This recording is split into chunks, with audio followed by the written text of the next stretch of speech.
nu mu xëyee tey. ayca sur ça li mu daal di xëyee mooy cette belle victoire du Sénégal face au Burundi 2-0, histoire de finir en beauté l'année 2024. Les Lions annoncent un signal fort pour Maroc 2025. Voilà match démb bi Abibou Diarra moo dugal 2-0 ñu fàttali ni rek moom moo marqué woon but bi contre Burkina Faso. leneen li nga xam ne journal bi xëyee na ko tey muy le prochain bureau de la haute cour de justice. Tout sur sa composition. Selon la loi organique, les membres de la haute cour de justice devront être installés un mois après l'installation de la nouvelle Assemblée nationale. Depuis l'affaire Idrissa Seck en 2005, les membres de cette juridiction n'ont jamais été renouvelés par le défunt régime malgré les dispositions de la loi organique. La haute cour de justice se compose du président de ladite cour, du premier président du Cour suprême, de 8 juges titulaires et leurs suppléants qui sont des députés élus par leur pairs, même si dès leur élection, les juges titulaires et les suppléants prêtent serment devant l'Assemblée nationale. Article 3 moo ko wax, ils peuvent toutefois être récusés s'ils sont des parents ou alliés d'un accusé jusqu'au 6e degré en ligne collatérale. Maître Abdoulaye Tall et le procureur Alioune Ndao pourraient faire partie du prochain bureau. Voilà fii source a dafa ñëw ci li nga xam ne mooy composition haute cour de justice bi ñu fàttali ni bokk na ci premier promesse yi nga xam ne Ousmane Sonko moom la fi tegoon ne bu ñu ñëwee dinañ installé li nga xam ne mooy haute cour de justice bu ko defee ñu mën a xool képp nga xam ne luubal na alalu réew mi rek mu daal di koy mën di delloo. Haute cour de justice boobu bu ñu sukkandikoo ci source a dinañ koy installé un mois après l'installation de la 15e législature.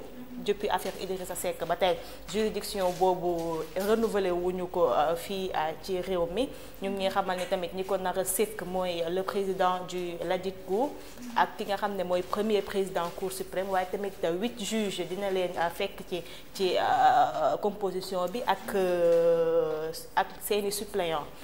bu ñu sukkandikoo ci article 3 li mu wax mooy même si les juges titulaires et leurs suppléants prêtent serment, voilà, même bu fekkee prêter nañ serment ci devant Assemblée nationale bi à tout moment mën nañ leen voilà bu fekkee ki nga xam ne moom la ñu jiiñ ñu wax ko juger dafa am benn lien de parenté bu mu bokk ak ñoom mën nañ leen génnee wala ñu wàññi seen degré. li ñu ci mën a jàppaat aussi mooy maître Abdoulaye Tall Pastef ak ki nga xam ne mooy l'ancien procureur Alioune Ndao mën nañu bokk ci bureau bi. leneen li nga xam ne aussi journal bi xëyee na ko muy lu trotté bopp sénégalais yi yépp Ousmane Sonko dafay dem assemblée wala dafay toog primature mu nekk question bi nga xam ne depuis ñu am majorité bi nit yi ñu ngi koy xalaat buñ sukkandikoo ci Pape Amadou Fall moom journaliste analyste politique li mu wax mooy virer à l'Assemblée nationale fait de lui le deuxième homme fort de ce pays. Il sera loin. Voilà bu nekkee président assemblée nationale après président de la république moom mooy ñëw moom Ousmane Sonko. Pour de quand aller à l'assemblée nationale lui permettra de mettre à l'aise le président de la république comme ni ko ñëpp di waxee une fois mu quitté li nga xam ne mooy primature dina tax président gën a nooyi gën a épanouir ci li nga xam ne mooy nguur gi. Moussa Diaw enseignant chercheur en sciences politiques li mu wax mooy Ousmane Sonko doit conserver son poste de premier ministre en étant la tête de proue de l'action politique et coordinateur gouvernemental comme li ñuy wax à chaque fois nee nañ kii am poigne mën a diriger gouvernement bi Ousmane Sonko la comme na fa toog moom loolu la wax Moussa Diaw. Mbaye Cissé moom tamit il est enseignant chercheur et spécialiste en études de droit li mu wax mooy le premier ministre Ousmane Sonko doit continuer à se constituer le gilet pare-balles et un bouclier du président de la République. ak lu mënti xew aussi na continuer nekk nga xam ne balaa ñuy jot Bassirou Diomaye jot ko ba pare. Aucune dualité ne peut exister dans cette relation Sonko-Diomaye. loolu la daal di jeexalee moom Mbaye Cissé. waaw xam naa ni fa laay tàmbalee parce que xam naa ni maak Fatima sax ñoo ngi ci doon waxtaan mais moom elle pense que Ousmane Sonko devrait aller à l'Assemblée nationale mais c'est le débat qui est là actuellement mooy Ousmane Sonko est-ce que actuellement dafa war a dem au niveau de l'Assemblée nationale pour être le président de l'Assemblée nationale wala dafa war a continuer nekk li nga xam ne nii moom mooy premier ministre. léegi nag gis nga borom kii les analystes politiques ku ci nekk sax joxe nga ci sa xalaat ñenn ñi jàpp ni en fait Ousmane Sonko dafa war a dem assemblée nationale jiite assemblée nationale pour éviter benn dualité au sommet de l'État dina mën a mettre en l'aise ki nga xam ne nii mooy le président de la République parce que bu boobaa moom Ousmane Sonko il va se limiter à contrôler l'action du gouvernement parce que assemblée nationale par rapport ak budget yeeg yu ñu fa war a voter par rapport à la loi de règlement léegi nag bon y a d'autres qui sont pas d'accord qui pensent que Ousmane Sonko lu mu war a def mooy continuer di doon premier ministre du coordonner l'action gouvernementale parce que foofu day gën a mën a nekk sax au cours de l'État parce que moom mooy yor liggéey bi léegi nag la balle est dans le camp de Ousmane Sonko c'est lui qui va choisir on va voir parce que dégg naa sax ci biir passé fii ñenn naan non Ousmane Sonko il va continuer à être le premier ministre am na ñu commencé sax avancer quelques noms comme celui de Guy Marius Sagna ou même peut-être comment il s'appelle Amadou Ba de Pastef comme peut-être pouvant être le futur président de l'Assemblée nationale peut-être même Ayib Daffé mais on va voir lépp ça dépendra de Ousmane Sonko l'autre chose aussi beneen débat boo xam ne nii c'est un débat boo xam ne ni actuel mooy la composition de la haute cour de justice parce que Pastef li nga xam ne nii bëggoon nañ ko am nañ ko mooy une forte majorité à l'Assemblée nationale on table sur 131 voire 132 députés ça leur permet tey de mettre sur pied la haute cour de justice gis nga ki ñu fi dalaloon moo ngi doon expliquer mooy Pape Kabo moo ngi doon expliquer ni Macky Sall il avait l'occasion de mettre sur pied la haute cour de justice mais musu ko def alors qu'il avait la possibilité de le faire ndax dañ ne nouvelle assemblée bu ñu ko installé rek un mois après war nañu installer la haute cour de justice léegi haute cour de justice boobu xam naa ni Pastef ñoom ils vont respecter cette règle là en mettant sur place la haute cour de justice ndax c'est une promesse électorale pour juger yenn dignitaires yi léegi haute cour de justice boobu composition bi premier président de la cour suprême le procureur général près de la cour suprême ak tamit les magistrats ak tamit les juges yi nga xam ne dañ ci war a nekk doon ay députés parce que ce sont des députés yoo xam ne nii dañuy bokk ci haute cour de justice bi léegi nag députés yooyu war a bokk ci haute cour de justice bi gis nañu au niveau de Pastef rek y a des profils quand même intéressants yoo xam ne nii en fait ils ont fait le droit comme maître Abdoulaye Tall il y a aussi l'ancien procureur Aliou Ndao qui fait partie aussi des députés qui va faire partie en fait des députés de la 15e législature léegi nag on va voir finalement haute cour de justice boobu ndax Pastef bi dina ko installé mais y a de fortes chances quoi parce que c'est une promesse électorale par rapport ak lu ñu doon wax yëpp par rapport ak détournement yi ñu doon wax comme que mënuñu woon topp les anciens ministres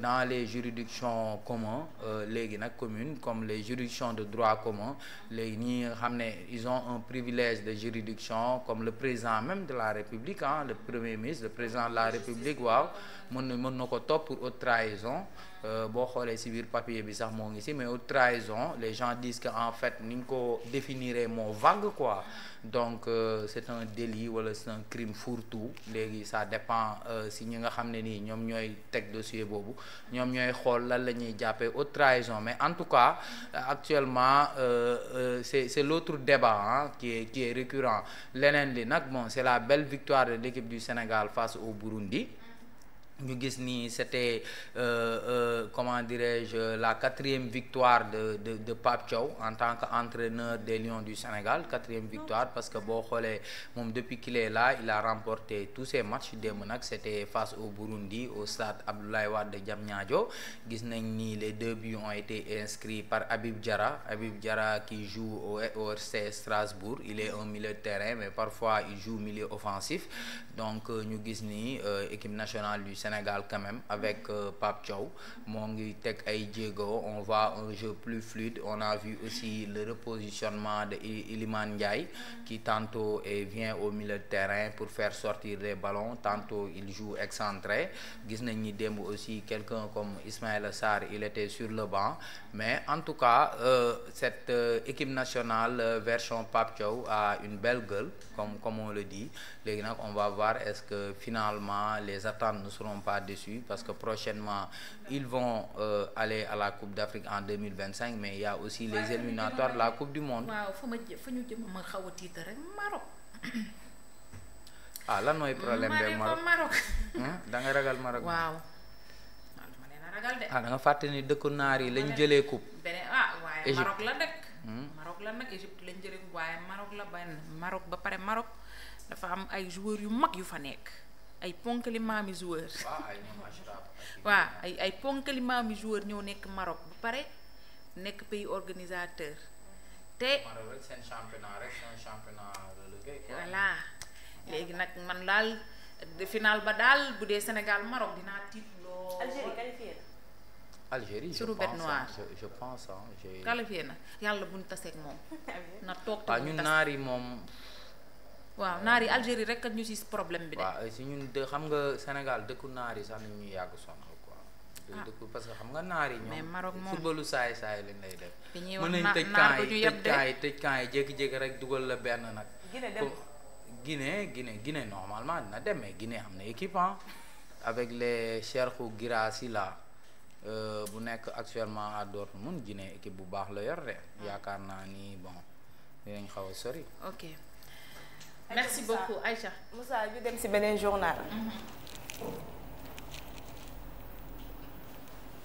Yoor ci xëtam gu njëkk ñëwaat na ci li nga xam ne mooy entretien bi mu accordé Moussa Diaw enseignant chercheur en sciences politiques à l'UGB. Selon lui, Ousmane Sonko ne doit pas quitter la primature pour le perchoir. Ousmane Sonko est incontournable dans l'attelage gouvernemental et constitue un pilier de l'action politique. Contrairement à Maguette Sène, Tahirou Sarr a développé un discours fondé sur la peur avec une tonalité xénophobe. Voilà, comme ñu ko source a defee rek ñoom tamit noonu lañ ko defee jox kàddu ki nga xam ne mooy Moussa Diaw di enseignant chercheur en sciences politiques foofii ci université Gaston Berger. Li mu wax mooy Ousmane Sonko warul quitter li nga xam ne mooy primature pour assemblée nationale parce que comme on dit rek moom moo yor poigne bi nga xam ne moo mën a téye li nga xam ne mooy gouvernement bi. Voilà Moussa ñu jàll ci beneen. L'Observateur la moom ci xëtam bu njëkk ñëwaat na aussi ci wàllum politique polémique. l'OFNAC livre les raisons de la publication du patrimoine de Sonko. De la non publication du patrimoine de Sonko. Pastef les secrets d'une stratégie payante. Voilà à lire aux pages 3 et 4 du journal. Abdou wax rek lu dal suñu xel de. Après li tax patrimoine nangu woon ko publier lan nu ko wax rek ci ay kàddu yu set. ñoom ñoo ko waroon fuité nañ fuité loolu. mooy problème nañ ko fuité nañ ma ko jox wala ñu jox ko beneen journaliste yaa ngi nii ñu xam. waaw nañu xam loo am ak loo ñàkk. ñu xam nu mu toogee. waaw dañuy wax loo am ak loo ñàkk kenn xamagu ko lan mooy sa problème vraiment. Yàlla baax na.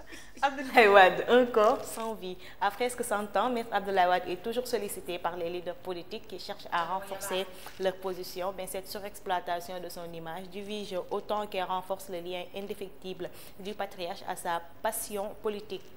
Toutefois, ces dernières images publiées ont été perçues par certains comme une scène poignante, tandis que d'autres ont été abasourdi, frôlant l'indignation. L'Obs a mené une enquête pour comprendre les raisons derrière cette sollicitation abusive. Voilà, après Pastef takku wàllu. Vraiment nag mag la nag gis nga kii ni ngeen def Amadou Makhtar Mbow noonu lañ ko war a def. Kii waa monument la. Mais am na yaa ci certaines wàllu politique personnes âgées yi nga xam ne voilà peut-être suñu gisee Ablaye Wade mu yor benn spécimen ne voté leen diw bëgg Ablaye Wade gi ñu bëggoon. xam nga am na ñoo xamante ni vote kii la nu mu tuddati sax maanaam ñoom alaakulli xaar am na paaw PS yoo xamante ne ba tey PS fu PS ne fa la ñuy rangé wu ñoom. waaw mais lii vraiment élection yi loo si jàngaat aussi parce que boo xoolee dafa mel ni takku wàllu ay 10% 9% la ñam ça fait même pas 300 000 électeurs ay 300 000 électeurs population bi génn nañ foofu kenn mënatu leen a wax ne leen diw ngay voté. leur stratégie n'est pas payante bu gënoon a dëgër muy Touba Pastef instant yi moo ko. oui leur stratégie n'est pas payante nañ bàyyi paa bi mu noppal waaye. mu noppalikoo ni ko Coro Sarr sama waa ji def nga fi lu ne ci réew mi. def nga fi lu ne ci réew mi jaraaboot lañ la war a wax. guddal fan waaw guddal fan mais dem foofu di ko jël en photo di ko lii ku bëgg daal seeti ko. Karim moo waroon na ñëw kii yeggale waxal leneen mais mi ngi dowaat yàlla baax Vivre avec la culpabilité, immersion dans la vie des parents qui ont tué leur enfant. Voilà.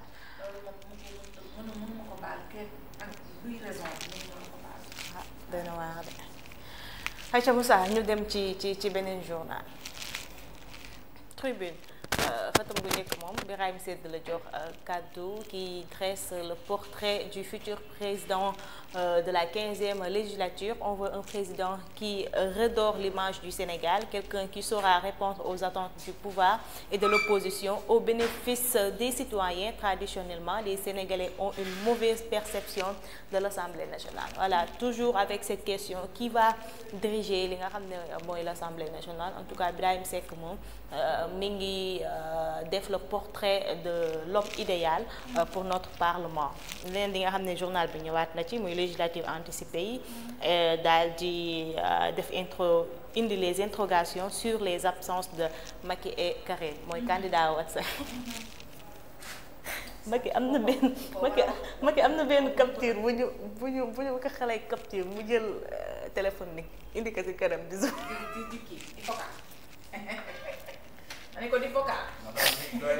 campagne bi mënul woon jeex. Dieu est très juste. Li mu def doomu jàmbur ji. Dieu est très juste. Yàlla ak a noppi. waa ji lu ma wax démb nee na ma Sénégal fii bor rek lañ dul fay waaye leneen loo fi lebale moom ñu fay la ko. dañ la koy fay da ngaa fàtte naar yi laaj ñu waa Égypte. Yàlla baax soo ñuy lebal ñu jàmm. waa Égypte ñoom miin nañ loolu. Moussa yu dem si beneen journal Macky dama baal ak tay def naa ko lu ma neex laa koy def. Voilà, Tribune, Vox Pop ñëwaat na ci li nga xam ne mooy législatives yi en attendant les résultats officiels des législatives anticipées du 17 novembre. Détail de la liste provisoire des députés élus. Le Premier ministre Sonko, le président Macky Sall, le Premier ministre Amadou Ba, l'ex-président de l'Assemblée nationale, Amadou Mame Diop, les anciens ministres Cheikh Oumar Anne, Abdou Karim Sall, Moustapha Diop, Salimata Diop, Thérèse Faye, Aïssata Tall Sall, Birima Mangara, Thierno Alassane Sall, le ministre Mohamed Talla Ndao, Barthélémy Diaz, Anta Babacar Ngom, Cheikh Youm Maguette Sène, ex-DG du COUD, comeback pour beaucoup de députés de la 14e législature comme Guy Marius Sagna, Ayib Daffé, Farba Ngom. Voilà, ñoom ñoo nekk ci résultat provisoire yi nga xam ne liste bi depuis démb mu ngi circuler sur le net ak voilà waaw ñi nga xam ne ñoo gën a fës daal ci langue politique bi nekkoon ci ancien régime bi ak nouveau régime bi. La sensation de la liste le nationaliste Tahirou Sarr député la dara ngay am même problème. Tahirou mi tax ngeen teg seen kii teg sampu seeni micro di tontu Tahirou léegi kii la député. baal leen ñu député la léegi. honorable lay dégg. ndax moo leen tax a samp seen micro di tontu moom léegi kii la député. yàlla baax na Moussa Tahirou Sarr voilà Moussa Diaw mi waxoon ci yor-yor moo ñëwaat ci Vox Populi rek ne Ousmane Sonko dafa war a toog fi nga xam ne mooy primature. Amadou Ba moom li mu wax mooy Amadou Ba Pastef li mu wax mooy c'est un faux débat, un fond fuyant dangereux. La dualité au sommet de l'État n'existe que dans les critiques de l'opposition. Je ne comprends pas que la société civile puisse endosser les propos de l'opposition. Le président Sonko fera le bon choix qui ne sera guidé que par les intérêts stratégiques du Sénégal. Voilà moom loolu la wax ci li nga xam ne mooy problème yi assemblée dualité bi am Moussa ñu dem. ayca Tribune jàll na. Tribune dem na. Walf Quotidien moom ñëwaat na ci conjoncture lourde bi nga xam ne voilà endettement, baisse de l'activité économique extra, marge de manœuvre limitée, 11 000 milliards à payer aux créanciers du Sénégal durant 2024 jàpp 2029, baisse drastique de l'aide au développement. Jubilé bi neex na trop waaye liggéey bi ñu xaar. nañ liggéey. est-ce que opposition xanaa xamoon nañoo kontaan ni. opposition ba waaw dañoo bëgg de. ndax nee nañu tey la opposition mi ngi doog a neex. ñoom nañ samp rek. ndax xam nga ku la jox nga am fital ñu jox la fital. def ca bal boo tiirewul nag dinañ wax baxaar. ñii tiire rek a leen war fi mu ne. tiire rek lañ am de. amatul lay liggéey rek haute cour de justice c'est premier chantier de Sonko voilà li nga xam ne moom la diggoon askan wi Moussa ñu dem ci beneen.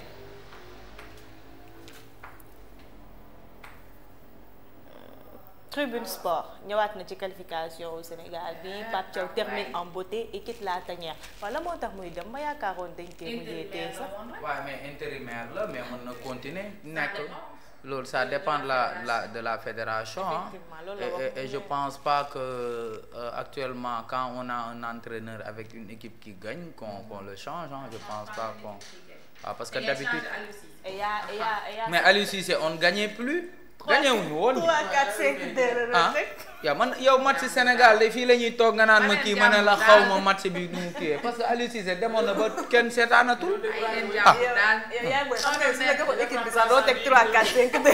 sama doom ñi nee na ma Aliou Cissé bi muy nekk kii maman daawuñu nu mu tudd daaw da ngay demee daaw am envie seetaan match mais léegi di nga am envie seetaan match parce que joueur bu nekk fa nga mënee fa lañ la teg nga def ay résultats ndax dala daan fat nee na Aliou Cissé dala daan fat waxu xale la xam ne ko waaw te ki def doublé bi nee na kooku kenn gisu ko woon kenn xamul woon lan la mën. mais léegi mi ngi jox teg des fois mu ko doon teg latéral la ko doon teg des fois kii ñëw indi ko milieu de terrain bi. il marque 3 buts en 2 matchs.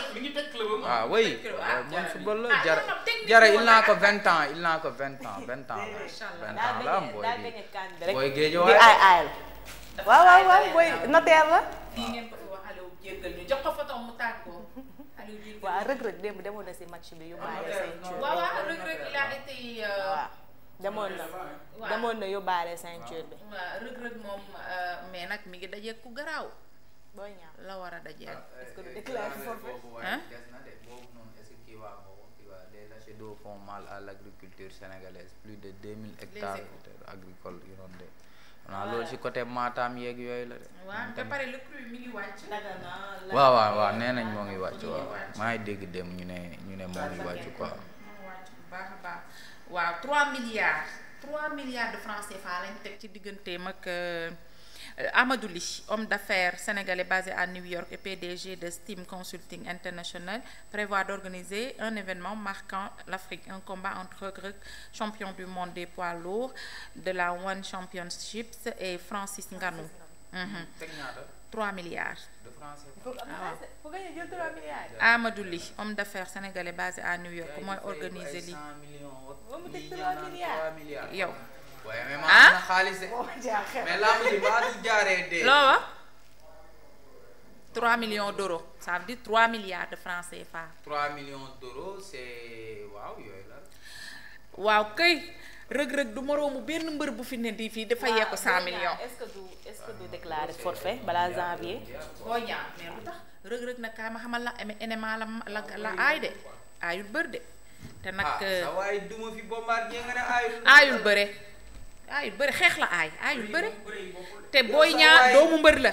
xattaar bi fi Bombardier nga ne ma wala xattaar bi ko kiiwu Bombardier nekk fin de carrière waaw Bombardier tànkam yi dara da cee nekkati. man xam nga lu ma jaaxal à 2 mois du combat Boy Niang bi doon ngénte dem gis nga ko comme physique gu Balla Gaye ba mu yoroon moom daane Yékini ba pare Boy Niang moom la yor.